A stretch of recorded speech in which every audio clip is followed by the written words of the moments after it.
लोग अक्सर मुझसे पूछते थे, तुम अकेले घर में क्या करती हो? तो मैं बोलती थी मैं पढ़ती हूँ, क्योंकि मैं सच में पढ़ती हूँ।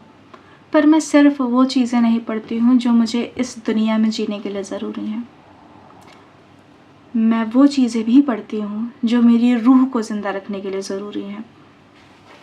तो लोग मुझे पागल बोलते थे कि तुम्हारी बातें समझ में नहीं आती हैं, और मुझे लगता था कि शायद मैं अकेली ही हूँ इस दुनिया में जिसको नहीं समझ में आता कुछ जो इस दुनिया का है। मुझसे लोग बोलते थे तुम अपनी दुनिया में खोई रहती हो। And then I came across the entire concept albums of Farhan Khan, जो कि पूरी की पूरी वर अबाउट सोल अवेकनिंग। ये वही सोल अवेकनिंग है जो मैं बचपन से पढ़ती आ रही हूँ, और मेरा ड्रीम था कि मैं किसी दिन लोगों को समझाऊँ ये, बट मुझसे पहले फरहान खान ने समझा दिया। एंड काइंड ऑफ पेनफुल है कि लोग समझ नहीं पाए। तो मैं अपने कुकून से निकल के एक कोशिश कर रही हूँ कि लोगों को वो दिखा पाऊँ जो मेरी नज़रें देखती हैं। तो पहली एल्बम का पहला सॉन्ग था नाना। ये बहुत ही ब्यूटीफुल कॉन्सेप्ट एल्बम है। ये जो पहला फ्रेम है ये बूटा प्रिंट है। बूटा ट्रेडिशनली इन पर्शिया ओरिजिनेट हुआ था, और बूटा का मतलब होता है ट्री ऑफ लाइफ। इसमें ये जो ट्री है ये ट्री ऑफ लाइफ है, और इसके सराउंडिंग जो फायर है ये लाइफ रिप्रेजेंट करता है। तो ये पूरा का पूरा बूटा पर्शिया में जो पत्ते होते थे और जो पैटर्न डिज़ाइंस होती थी उनको बूटा बोलते थे। वो इंडिया आया है मुग़ल रूट्स के थ्रू, और यहाँ पर ये पश्मीना शॉल्स में ज़्यादा यूज़ होता था। तो ये रॉयल्टी का साइन था, और फिर यहाँ से जब ब्रिटिशर्स इसको यूरोप लेके गए हैं तो वहाँ पर भी ये रॉयल्टी का साइन था। उसके बाद पहली मैन्युफैक्चरिंग मशीन मैन्युफैक्चरिंग जो बूटा की स्टार्ट हुई थी वो पेस्ली में हुई थी, इसीलिए इस बूटा को पेस्ली प्रिंट भी बोलते हैं। नाउ ये जो बूटा प्रिंट है, ठीक है, ये रॉयल्टी दिखा रहा है, और उसी के साथ में इनकी माँ दवा चाहती हैं लेकिन उनके पास दवा के पैसे नहीं हैं, तो उनके पे दवा भी नहीं है। इसका सेकंड फ्रेम और भी सुंदर है, क्योंकि नेक्स्ट फ्रेम में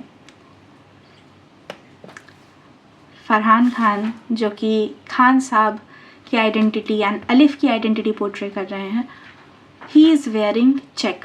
चेक सूफिज़म में मरकबा होता है, हमारी फिज़िकल बॉडी होता है, जो 3D बॉडी इस दुनिया में होती है, और ये दुनिया चलती है पैसे से। उसके बाद ये बरज़ाक है। बरज़ाक वो दुनिया होती है जो हमारी आत्मा शरीर छोड़ने के बाद, इससे पहले उसको दिया जाए कि नर्क मिलेगा कि जन्नत मिलेगी, वो जो बीच का दायरा होता है, जो वो बीच की स्टेज होती है, ये वो बरज़ाक है। यहाँ पे ज़मीन बंजर है। ये जो रास्ता है यहाँ पर बहुत ब्यूटीफुल फ्रेम्स हैं, बिकॉज़ वाइट जितने भी हैं वो प्लेन में हैं, और जो कलर्ड हैं ब्लैक्स हैं वो चेक में हैं।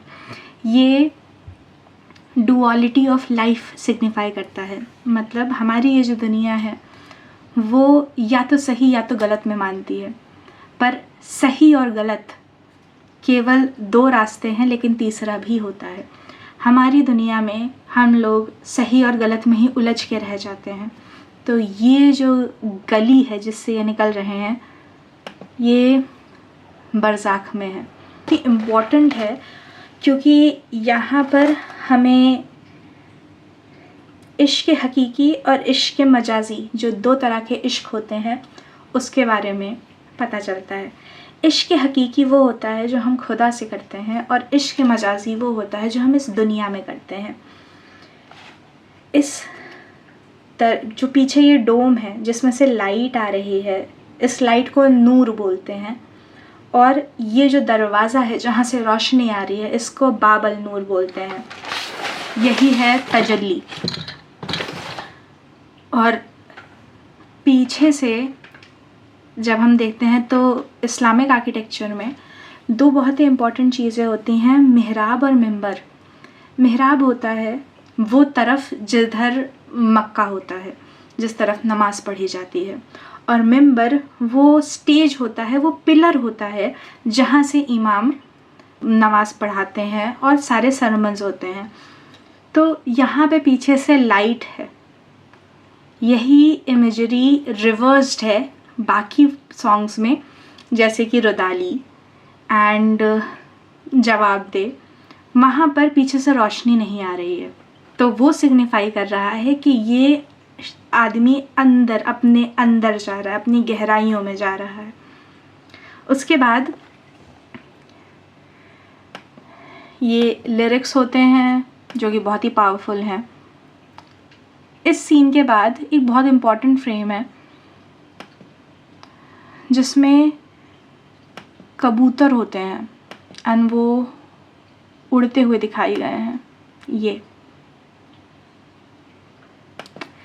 जो सफ़ेद कबूतर हैं, ये आई डोंट नो प्लान्ड था कि अनप्लान्ड है, बट सफ़ेद कबूतर रूह आज़ाद होने का साइन है, और ये शरीर जो है वो मरकबा है। तो ये चेक्स में दिखा रहा है 3D बॉडी।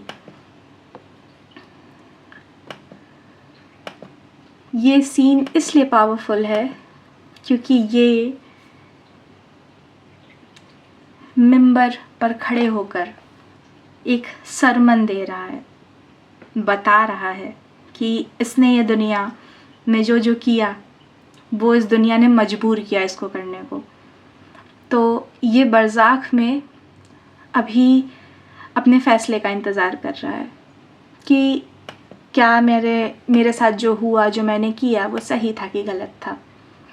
ये वही बूटा है जो शुरुआत में था, क्योंकि ये ट्री ऑफ लाइफ है और ये सूखी हुई है।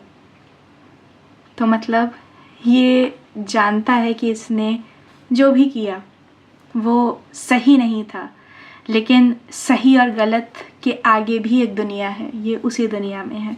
पर ये जिस नज़रिए से देख रहा है वहाँ इसने खुद को दोषी करार कर रखा है। हम लोग सफ़ेद और काले को अच्छा और बुरा रिस्पेक्टिवली मानते हैं, बट जब हम सूफिज़म की और ईसोटेरिज्म की बात करते हैं तो ब्लैक सिग्निफाई करता है शुरुआत से पहले का अंधेरा, मतलब जो शक्ति है ये वो है, क्रिएशन है। Black is creation, white is structure. तो जब हम शिव शक्ति की बात करते हैं तो शिव जो कि स्ट्रक्चर है वो वाइट है, शक्ति जो कि फोर्स ऑफ लाइफ है वो काला है।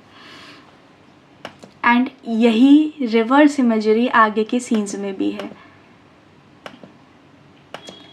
ये जानमाज पे लेटे हैं तो ये अपने फ़ैसले का इंतज़ार कर रहे हैं, और इसी का यहाँ पे ये वाइट है एंड रेड पे लेटे हुए हैं, एंड इसी का रिवर्स ये मरकबा जो इनका था ये अब मरकबा में है, 3D बॉडी। मरकबा इज़ द व्हीकल।